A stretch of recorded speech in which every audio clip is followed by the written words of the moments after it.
오늘 하나님께서 우리에게 주시는 말씀은 창세기 2장 18절에서 25절까지 말씀입니다. 저와 여러분이 교독해서 읽도록 하겠습니다. 여호와 하나님이 이르시되 사람이 혼자 사는 것이 좋지 아니하니 내가 그를 위하여 돕는 배필을 지으리라 하시니라. 여호와 하나님이 흙으로 각종 들짐승과 공중의 각종 새들을 지으시고 시라 부르나 보시려고 그것들을 내게로 이끌어 가시니 아담이 각 생물을 부르는 것이 곧 그 이름이 되었더라. 아담이 모든 가축과 공중의 새와 들의 모든 짐승에게 이름을 주니라. 아담이 돕는 배필이 없으므로 잠들게 하시니 힘들매 그가 갈빗대 하나를 취하고 살로 채우시니 여호와 하나님이 아담에게서 취하신 그 갈빗대로 여자를 만드시고 그를 아담에게로 이끌어 오시니 이시되 뼈 중에 뼈요 살 중에 살이라. 이것을 남자에게서 취하신 여자라 부르라. 이러므로 남자가 부모를 떠나 그의 아내와 합하여 둘이 한 몸을 이룰지어로다. 아담이 그에게 사람이 벗었으나 부끄러워하지 아니하니라. 아멘. 이 시간 우리가 대한민국에서 같이 기도하기를 원합니다. 주님, 계속되는 북한의 군사적 도발을 멈추어 주옵소서. 이것이 결국 자기들에게 손해가 됨을 알고 대화의 장으로 나오게 하여 주시옵소서. 또한 우리 대한민국의 양극화와 빈부격차를 해소하고 지방의 균형적인 발전을 이룩하여 주옵소서. 또 창조 질서를 반하는 차별금지법을 막아주시옵소서. 우리가 찬 목소리로 기도하시겠습니다. 하나님 아버지, 주님 앞에 기도합니다. 하나님 아버지, 북한의 군사적 도발을 멈추어 주옵소서. 이것이 하나님 아버지 자기들에게 절대적으로 손해가 됨을 알고 하나님 아버지 이들이 대화의 장으로 나오게 하여 주시옵소서. 하나님 아버지, 한반도의 평화가 임하게 하여 주시옵소서. 한국의 양극화와 빈부격차를 하나님 아버지 해소할 수 있게 하여 주시고 지혜를 주시고 지역적인 균형적 발전을 이룰 수 있도록 인도하여 주시옵소서. 차별금지법을 막아주시옵소서. 하나님 아버지, 정말 창조 질서에 반하는 일이 이 땅에 일어나지 않도록 하나님 아버지 도우시고 하나님 아버지 함께하여 주시길 바라옵고 소망합니다. 대한민국을 지켜주시옵소서. 함께하여 주시고 역사하여 주시옵소서. 하나님 아버지, 한국교회가 깨어서 기도하며 눈물로 회개하며 주님 앞에 거룩하고 순결하게 바로 섬으로 인하여 북한의 도발이 멈추고 하나님 사회의 여러 가지 일그러진 모습들이 다시 회복되는 놀라운 은혜가 일어나게 하여 주시옵소서. 창조 질서를 막는 차별금지법을 막아 주시옵소서. 하나님 아버지, 그리하여 우리 세대가 열심히 주님 앞에 부르짖어 기도하며 경건하게 거룩하며 신앙생활을 함으로 인하여 영광스러운 대한민국을 후손에게 물려줄 수 있도록 인도하여 주시옵소서. 예수님의 이름으로 기도하였습니다. 아멘. 아담은 에덴 동산에 살면서 부족함이 없었습니다. 그러나 아담이 온전한 만족에 이른 것은 아니었습니다. 다른 모든 동물들이 짝을 가지고 있었던 것에 반해서 아담은 혼자였습니다. 그래서 아담은 혼자 있었기에 자연 발생적인 고독을 느꼈습니다. 그리고 내적 만족의 결핍을 느꼈던 것입니다. 하나님은 이를 잘 아셨죠. 그래서 아담의 갈빗대로 하와를 만들어서 배필로 주셨습니다. 오늘 말씀은 인류 최초의 결혼에 관련된 이야기입니다. 하나님께서는 아담이 혼자 사는 것이 좋지 않다 이렇게 말씀하셨습니다. 우리 18절을 같이 읽도록 하겠습니다. 18절 시작. 여호와 하나님이 이르시되 혼자 사는 것이 좋지 아니하니 내가 그를 위하여 돕는 배필을 지으리라. 아내는 남편의 돕는 배필입니다. 하나님이 그렇게 창조하셨습니다. 그래서 아내는 남편을 도와 남편이 더 가치 있고 더 영광스러운 삶을 살도록 해야 합니다. 돕는 배필은 원어로 이런 뜻입니다. 마주보며 돕는 자. 그런데 이 돕는다라고 하는 단어 언제 사용하냐면 하나님이 인간을 도우실 때 이 단어를 씁니다. 그러니까 이 단어를 통해서 여자는 남자보다 열등한 존재가 아니다라는 것을 알 수 있습니다. 하나님이 사람을 도우시는 것처럼 여자가 남자를, 아내가 남편을 돕는다라는 것입니다. 즉 이런 거죠. 하나님이 도우신다고 하는 것은 남의 도움이 전혀 필요 없는 그러한 스스로 강한 자로부터 오는 도움을 말하는 거예요. 바울도 성령의 감동으로 남녀가 평등하다고 말했습니다. 우리 고린도전서 11장 11절에서 12절을 같이 한번 읽어보도록 하겠습니다. 시작. 있지 않고 여자 없이 남자만 있지 아니하니라. 이는 여자가 남자에게서 난 것 같이 남자도 여자로 말미암아 났음이라. 그리고 모든 것은 하나님에게로 났느니라. 아멘. 남자가 여자로부터 났죠. 여자가 남자로부터 났습니다. 평등합니다. 동등합니다. 하나님께서 그렇게 창조하셨습니다. 하와가 아담을 돕는 일은 무엇이었을까요? 가장 먼저는 생육하고 번성하는 일을 도왔습니다. 그래서 자손을 많이 낳았죠. 그리고 하와가 아담을 돕는 일은 에덴 동산을 잘 가꾸고 다스리는 일이었습니다. 그리고 또 하나, 피조물들을 잘 관리하는 일, 이렇게 아담을 도왔습니다. 하나님께서는 아담에게 생물들의 이름을 짓게 하셨습니다. 우리 19절에서 20절을 같이 한번 읽어보도록 하겠습니다. 시작. 여호와 하나님이 흙으로 각종 들짐승과 지으시고 아담이 무엇이나 보시려고 들어가시니 아담이 각 생물을 부르는 것이 곧 그 이름이 되었더라. 모든 가축과 공중의 새와 들의 모든 짐승에게 이름을 주니라. 아담이 돕는 배필이 없으므로. 아담은 모든 생물들의 이름을 지어줬습니다. 그러니까 아담은 하나님께서 아담에게 직관력, 통찰력을 주셨어요. 그래서 그 사물을 보면, 생물을 보면, 아, 이 생물이 어떤 생물이구나, 어떤 특징이 있구나, 이런 것들을 금방 알았습니다. 그래서 이름을 딱 부여한 것이죠. 자, 이름을 짓는다는 것은 이름을 지어준 자가 자에게 종속된다라는 의미가 있습니다. 그러니까 아담이 모든 생물들에게 있어서 이름을 지어줬고 또 그 생물들에 대한 치리권이 있었다라는 것을 우리가 여기서 알 수 있는 것입니다. 모든 생물은 하나님께서 인간을 위해서 창조해 주셨습니다. 그래서 아담은 그것을 잘 지혜롭게 관리했던 것이죠. 그런데 이름을 지어준다라고 하는 것이 여기에 기록되어 있지만 사실은 이름을 지어주는 것보다 더 중요한 개념이 여기에 들어있습니다. 뭐냐면 아담은 각종 생물의 이름을 지어주면서 깨달은 것이 있습니다. 모든 생물들은 다 짝이 있는데 왜 나는 짝이 없을까? 그리고 모든 생물들 중에서 어떤 것도 자기의 짝이 될 수 없다는 것을 깨달은 것입니다. 그리고 이름을 지어주면서 고독감, 외로움을 느낀 거예요. 자, 그러면 하나님께서 온 천지를 만드시고 그리고 사람을 지으시고 보기에 심히 좋았더라라고 말씀하셨는데 그러면 아담을 창조하시고 나서 뭔가 부족하게 창조하셨을까요? 그렇지 않습니다. 왜 아담에게 배필을 주지 않으셨을까요? 하나님의 깊은 뜻이 있었습니다. 그 이유는 뭐냐면 기다리게 하신 거죠. 아담으로 하여금 갈망하게 하신 것입니다. 모든 것이 다 준비되어 있는 상태보다 갈망하고 기다리다가 꼭 필요한 어떤 대상을 만났을 때 큰 기쁨이 있습니다. 혹시 배우자를 기다리는 분이 계십니까? 하나님의 계획이신 줄로 믿으시기를 바랍니다. 하나님의 섬세한 계획입니다. 그래서 아담으로 하여금 배필을 기다리도록 마음의 준비를 시키신 것입니다.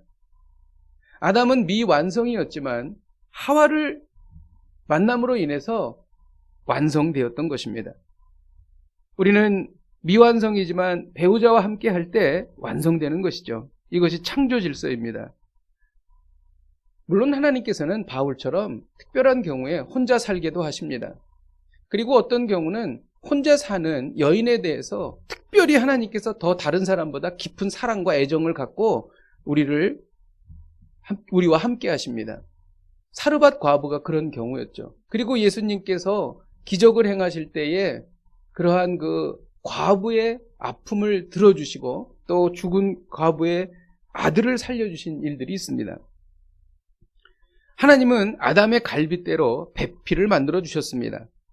21절과 22절에 보면 여호와 하나님이 아담을 깊이 잠들게 하시니 잠들매 그가 그 갈빗대 하나를 취하고 살로 대신 채우시고 여호와 하나님이 아담에게 취하신 그 갈빗대로 여자를 만드시고 그를 아담에게로 이끌어 오시니라고 기록합니다. 여러분, 하나님께서 왜 하와를 만들 때 아담의 갈빗대로 만드셨을까요? 그 이유가 무엇일까요?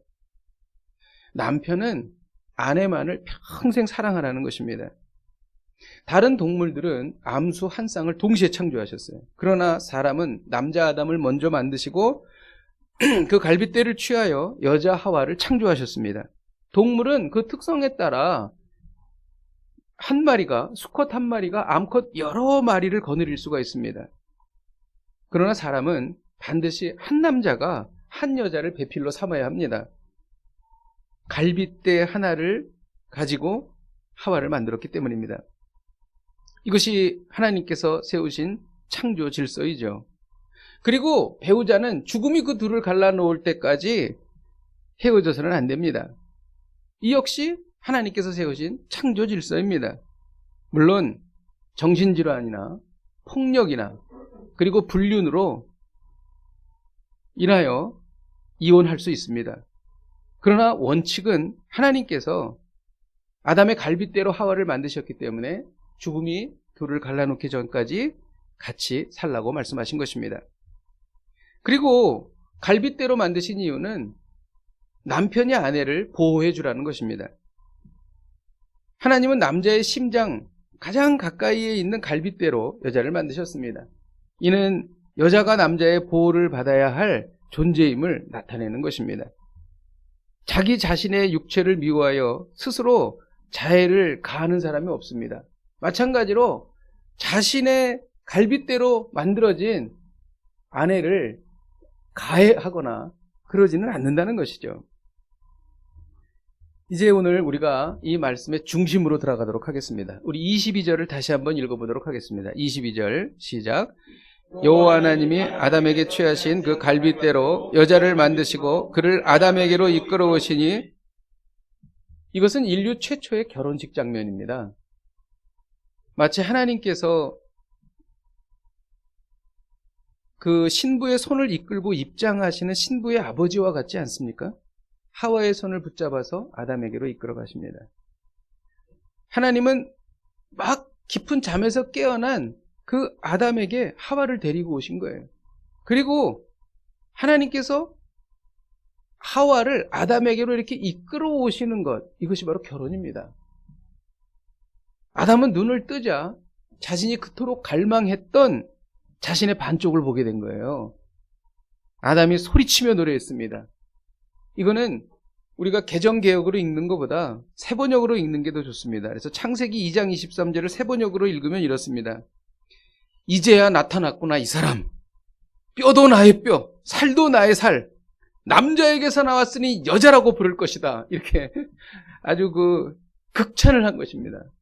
이게 아담의 탄성. 이게 아담이 아내를 향해서 불렀던 첫 번째 노래입니다. 여러분, 이는 뼈 중에 뼈, 가장 소중한 뼈, 살 중에 가장 소중한 살이라는 의미죠. 저는 이 표현을 이렇게 봅니다. 아담이 거의 제정신을 잃을 정도로 기쁨이 넘쳤다.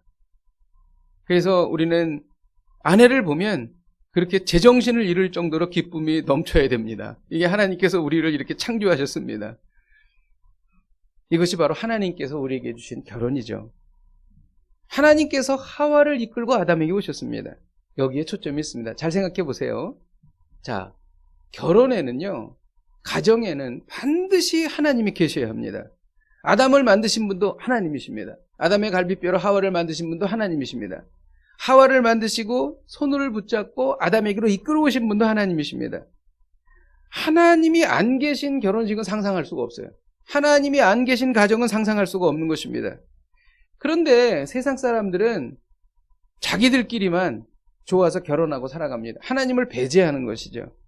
하나님 없는 그들은 서로 부딪히고 깨어지고 상처받고 그리고 헤어집니다. 그렇게 사랑했던 부부도 헤어질 때 보면 그런 원수가 없습니다. 왜 그렇게 되었을까요? 그 이야기를 여기서 하고 있는 겁니다. 최초로 가정을 만드시면서 그 이야기를 말씀해 주시는 것입니다. 하나님이 안 계셨기 때문입니다. 그들이 하나님으로부터 떠나서 죄를 짐으로 인하여 가정에 균열이 생기기 시작한 것입니다. 여러분의 가정에는 하나님이 계십니까? 하나님이 계신 가정에는 사랑과 기쁨이 넘칠 것입니다. 그러나 하나님이 계시지 않은 가정에는 갈등과 고통과 상처가 가득할 것입니다. 왜 그런 줄 아십니까? 하나님은 사랑이시기 때문입니다. 사랑이신 하나님을 배제하는 순간 그때부터 갈등과 고통과 아픔이 시작되는 것입니다. 오늘의 메시지가 무엇입니까? 하나님이 계셔야 온전한 가정을 이룰 수 있다는 것입니다. 아담과 하와가 하나님을 떠나자 가정이 깨어졌습니다. 하나님이 떠나자 제일 먼저 나타난 현상이 뭐냐면 책임을 전가하는 거예요. 하나님께서 나에게 주신 이 여자가 나에게 선악과를 줘서 내가 죄를 지었습니다. 그 모든 책임을 다 하와에게 전가하는 것입니다. 원래는 뼈 중에 뼈, 살 중에 살이었던 그 아내가 결국 죄의 교사자가 된 거예요. 이 이유가 뭡니까? 하나님을 떠났기 때문입니다. 그리고 하나님을 떠나자 아담과 하와는 두려움에 빠져서 동산 숲을 뒤로 숨어버렸습니다. 하나님을 피해 숨어버렸죠. 두려움과 불안이 오기 시작한 것이죠. 여러분, 지난 한 주를 혹시 두려움 속에서, 불안 속에서 살았습니까? 그렇다면 여러분이 하나님을 떠났을지도 모릅니다. 또 하나님을 떠나자 고통이 찾아왔습니다. 여자는 해산하는 고통이 크게 더했습니다. 남자는 땀을 흘려서 일하지 않으면 살 수가 없게 되었어요. 그리고 여자는 남자의 다스림 가운데 놓이게 되었던 것입니다. 하나님이 계신 온전한 가정은 어떠한 가정일까요? 그 이야기를 오늘 여기에 기록하고 있는 것입니다. 우리 24절과 25절을 같이 읽어보도록 하겠습니다. 시작. 이러므로 남자가 부모를 떠나 그 아내와 합하여 둘이 한 몸을 이룰지로다. 아담이 그의 아내가 벌었으나 부끄러워하지 아니하니라. 온전한 가정은요, 부모를 떠나 아내와 합하는 가정입니다. 이 부모를 떠난다는 것은 부모님을 만나지 않는다, 관계를 끊는다, 그런 얘기가 절대로 아니죠. 부모를 떠난다고 하는 것은 육체적으로 독립하는 거고, 경제적으로 독립하는 거고, 정신적으로 독립하는 것입니다.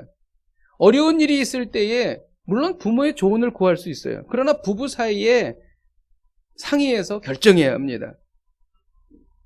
독립성의 원칙이죠.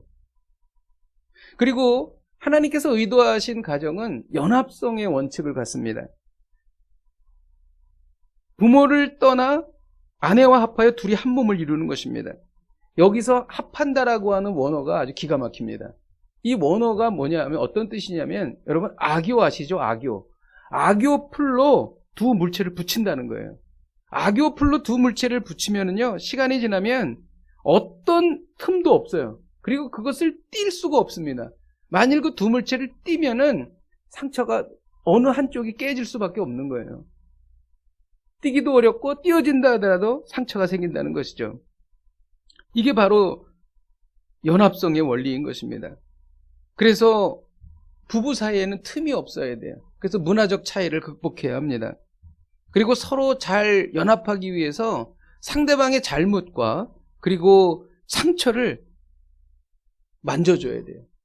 상처와 그런 아픔을 잘 만져줘야 두 물체가 같이 잘 붙을 수가 있는 거죠. 깨끗하게 그 면을 닦아내고 그리고 붙여야 되는 것이죠. 상처와 잘못은 긴밀한 연합을 방해합니다. 부부 사이에 긴밀한 연합을 이루지 못하고 있다면 마음의 상처 그리고 아픔, 그런 것이 있는 것입니다. 그것을 해결하시기를 주님의 이름으로 축복드립니다. 온전한 가정은 둘이 한 몸을 이루는 가정입니다. 남편과 아내는 한 몸이 됩니다. 그래서 피를 나눈 친족보다 가깝습니다. 어떤 분은 갈등을 해요. 배우자가 가까운가, 부모님이 가까운가, 자녀가 가까운가. 여러분 어떻게 생각하십니까? 배우자가 제일 가까운 것입니다. 왜냐하면 한 몸이기 때문에 그렇습니다. 제가 증거를 한번 대보겠습니다. 오늘 이 말씀 중에서 우리가 주목해야 될 바가 있는데, 지금 인류 최초의 결혼식을 하나님께서 주관하시는데 여기에 자녀에 대한 이야기가 아무것도 없습니다. 너희들이 결혼해서 앞으로 자녀를 낳을 것인데 자녀를 잘 이렇게 양육하고, 이런 말 하나도 없습니다.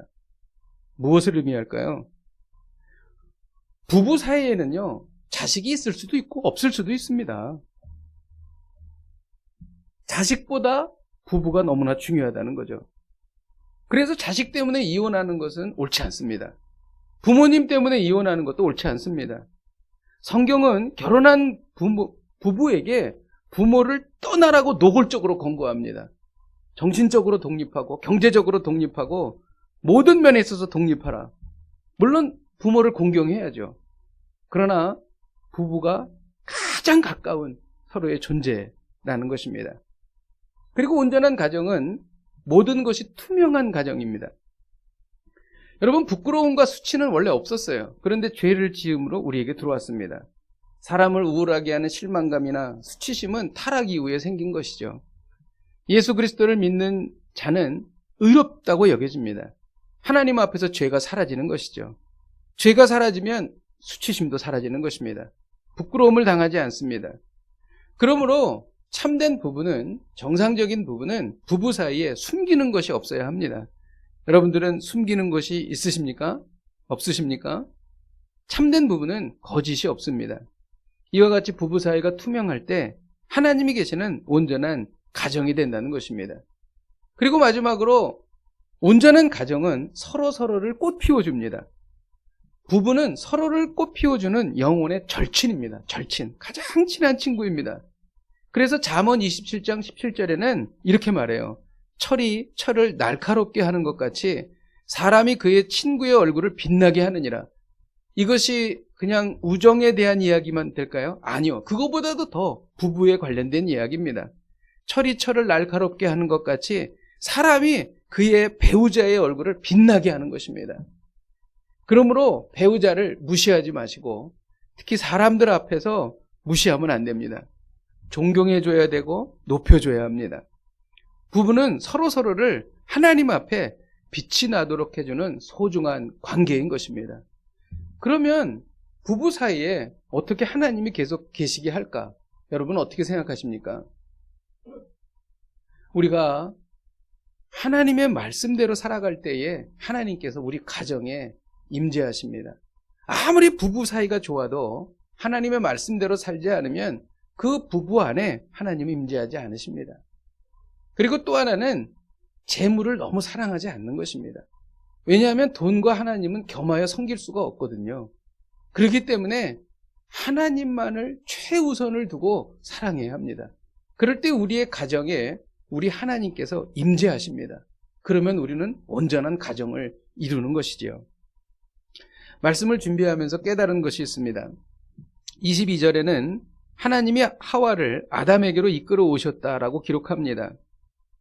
하나님이 친히 주관하셨던 인류 최초의 결혼식 장면입니다. 하나님이 왜 결혼을 인류에게 허락하셨을까요? 하나님이 친히 만들어주신 두 개의 조직이 있는데 하나는 공동체가 있는데 하나는 가정이고 하나는 교회입니다. 이건 하나님이 직접 만들어주신 것입니다. 여러분, 왜 결혼이라는 제도를 하나님께서 만들어주셨을까요? 그것은 결혼을 통해서만 깨달을 수 있는 중요한 내용이 있기 때문이에요.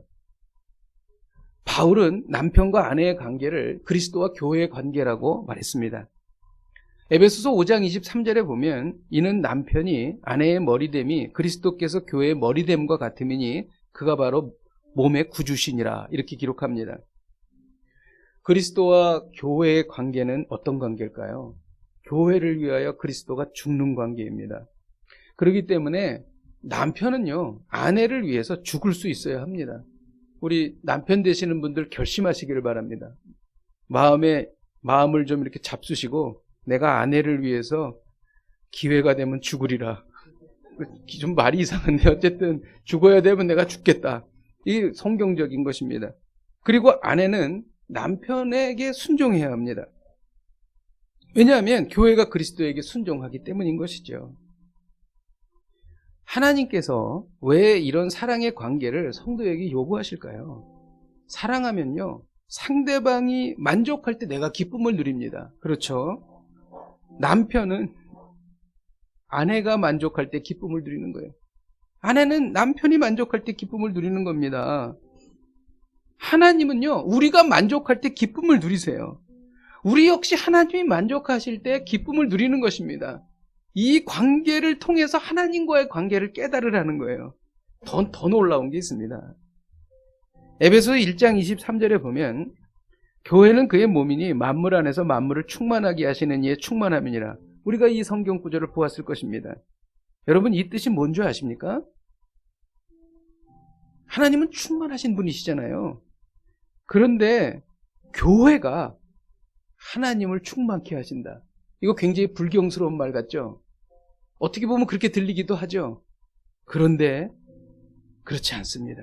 이것이 사실입니다. 하나님은 정말 우리를 이렇게 놀라운 존재로 창조하셨어요.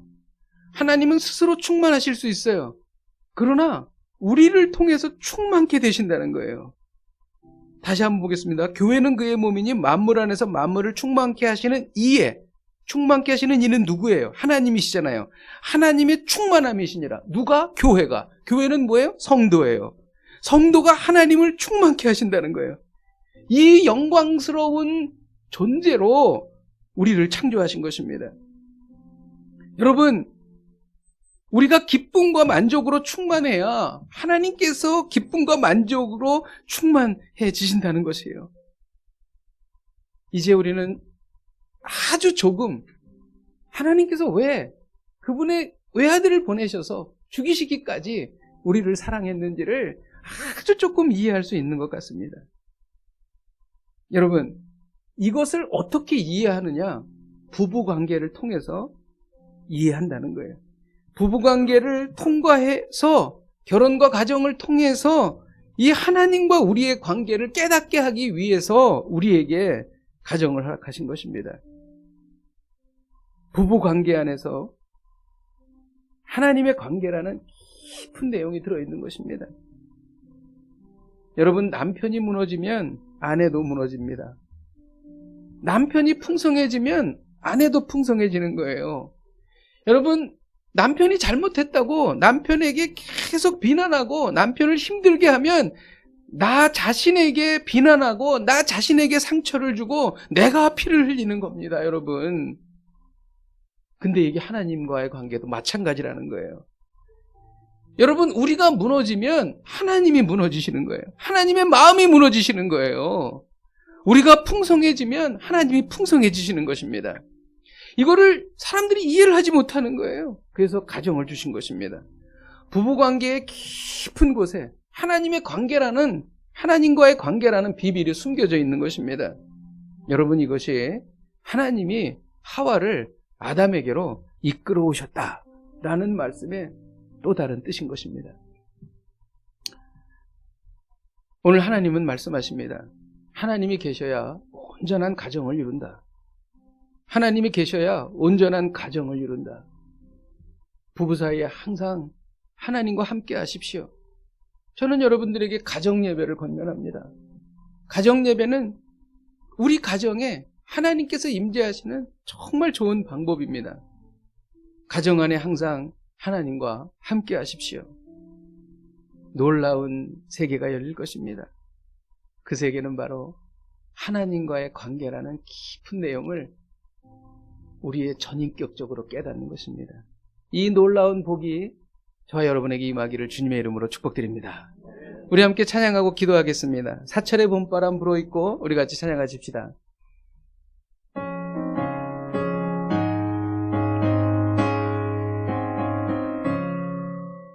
사철의 봄바람 불어있고 하나님 아버지 모셨으니 믿음과 반석도 든든하다. 우리 집 즐거운 동산이라. 고마워라 임마누엘, 예수만 섬기는 우리 집. 고마워라 임마누엘, 복되고 즐거운 우리 3절 같이 부르겠습니다. 아침과 저녁에 수고하여 다 같이 일하는 온 식구가 한 상에 둘러서 먹고 마셔 우기가 우리의 낙원이라. 고마워라 임마누엘,